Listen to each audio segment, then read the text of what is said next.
अस्सलाम वालेकुम to everyone. This is my second lecture. इसमें मैं ये बताऊंगी कि एक मैट्रिक्स के ज़रिए हम एक्सेलॉन फॉर्म को कैसे बनाते हैं। फर्स्ट लेक्चर में मैंने ये बताया था कि एक्सेलॉन फॉर्म किस फॉर्म की होनी चाहिए। उसमें ये था कि फ़र्स्ट हमारे पास इसमें जो है वो लीडिंग एंट्री होनी चाहिए। लीडिंग एंट्री के नीचे जो है मस्ट जो ज़ीरो डिजिट्स होंगे वो कॉलम की फॉर्म में होने चाहिए। और जो थर्ड पॉइंट ये था कि अगर कोई ज़ीरो रो होती है तो वो एक्सेलॉन फॉर्म में या तो लास्ट पे होनी चाहिए या हमें उसकी या मतलब अगर वो नहीं भी आती तो उससे कोई फ़र्क नहीं पड़ता मैट्रिक्स पे, या कोई भी एक्सेलॉन मैट्रिक्स पे कोई भी फ़र्क नहीं पड़ता। लेकिन अगर कोई भी ज़ीरो रो को अगर हम किसी भी एक्सेलॉन फॉर्म में दरमियान में या फर्स्ट पे रखेंगे तो उससे हमारे पास एक एग्जैक्ट एक्सेलॉन फॉर्म प्रिपेयर नहीं होगी। एक्सेलॉन फॉर्म के लिए हमें लीडिंग एंट्री और लीडिंग एंट्री के नीचे हमें ज़ीरो डिजिट्स चाहिए, वो भी कॉलम की फॉर्म में। उसके बाद हम बताते हैं कि इस लेक्चर में मैं आपको बताऊंगी एक मैट्रिक्स जो है वो एक्सेलॉन फॉर्म में कैसे कन्वर्ट होता है। उसके लिए 3 स्टेप्स हैं। उसमें फर्स्ट स्टेप कैसे है कि multiply a row through by a non zero number, यानी हमने किसी भी रो को, अगर हमारे पास 3 रो हैं तो हमने उनमें से किसी भी रो को, अगर हमने इसको मतलब एक मैट्रिक्स है उसको हमने क्या करना है एक्सेलॉन फॉर्म करने कन्वर्ट करने के लिए हमने किस रो को किसी भी नॉन ज़ीरो, जिसमें नॉन ज़ीरो नंबर में नेगेटिव नंबर्स भी हो सकते हैं और पॉजिटिव नंबर भी हो सकते हैं, लेकिन ज़रूरी नहीं है may be multiply with a non zero number like as negative और positive may be. And especially ज़रूरी नहीं है कि अगर हमने अब ये हो ना मतलब एक्सेलॉन फॉर्म में हमने लास्ट वाली रो को हमने चाहिए कि हमने ज़ीरो बनाना है तो हम उसको पकड़ के ज़ीरो के साथ मल्टीप्लाई करें। No, this is false. अब हमें क्या चाहिए कि हमने एक मैट्रिक्स के अंदर हमने इसको एक्सेलॉन फॉर्म में बनाना है तो ज़रूरी है कि हम एक मैट्रिक्स की रो को किसी भी नेगेटिव या पॉजिटिव नंबर के साथ मल्टीप्लाई करें, अदरवाइज़ उसको ज़ीरो के साथ मल्टीप्लाई करने की ज़रूरत नहीं है। दूसरे स्टेप पे आ जाता है कि इंटरचेंज टू रोज़।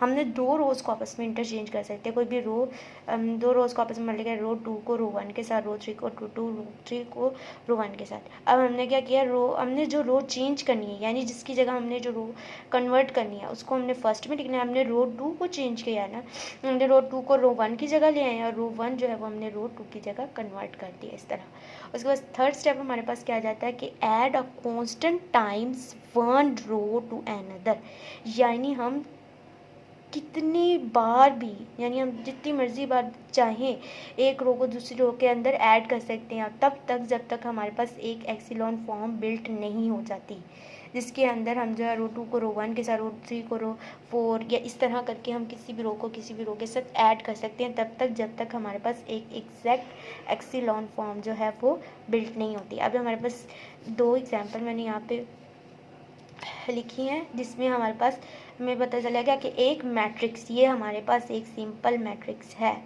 जिसमें हमारे पास 4 रोज़ और 4 ही कॉलम्स हैं।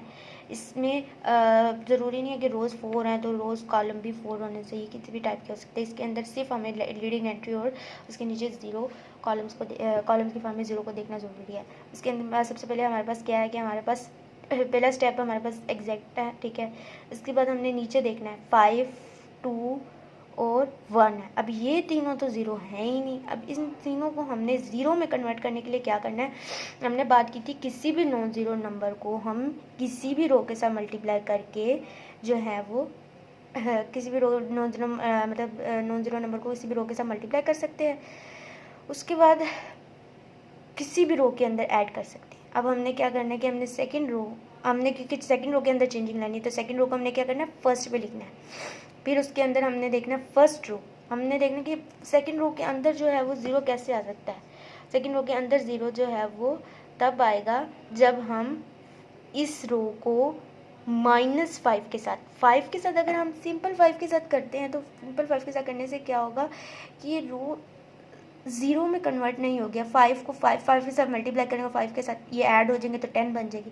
हमने -5 के साथ फर्स्ट रो को मल्टीप्लाई किया, देन हमने इसमें क्या कर दिया, ऐड कर दिया। -5 को -5 के साथ -5 पॉजिटिव का 5 ज़ीरो हो गया। फिर इसी तरह हमारे पास ये डिजिट के साथ हमने मल्टीप्लाई किया और इसके साथ हमने क्या कर दिया, प्लस कर दिया। यहाँ पे -10 आया, -10 आया तो 4 उसमें ऐड हो रहा था तो हमारे पास -4 आ गया।